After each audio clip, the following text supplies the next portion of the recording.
When the film crew and I had come to see the most advanced neonatal intensive care unit in all of Ethiopia, we met Dr. Maluamu Gazesi. She's one of only 3 neonatologists in Ethiopia, and that's a country of 80 million people. The doctor told me she works 7 days a week and has done so for years.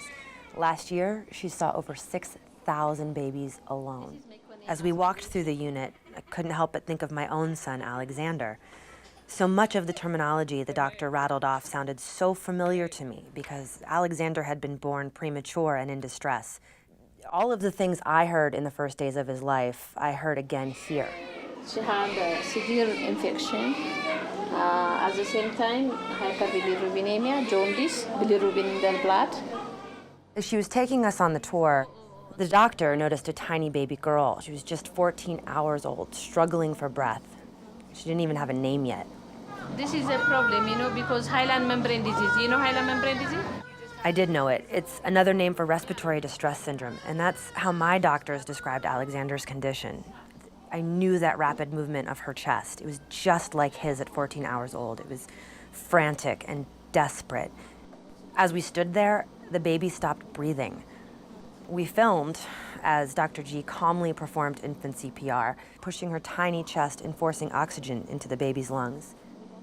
My son and this little baby girl were the same, but the country they were born in was literally the difference between life and death.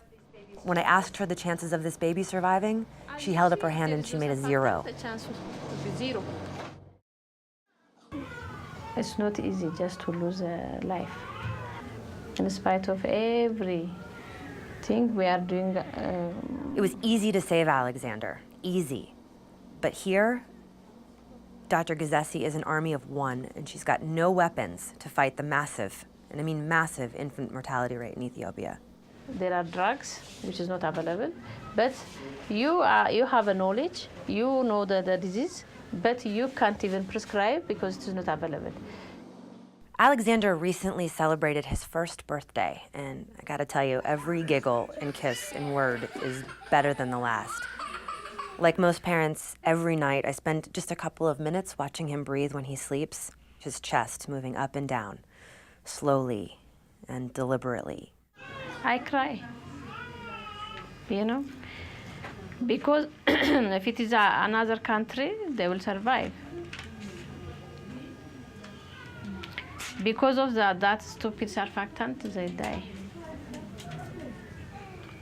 So, I don't know. I have a vision, I have a dream, it can come one day in Ethiopia. So everything has NICU, everything is available.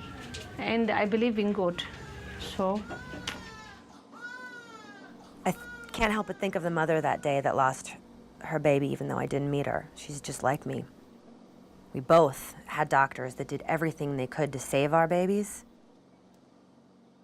Our stories ended differently.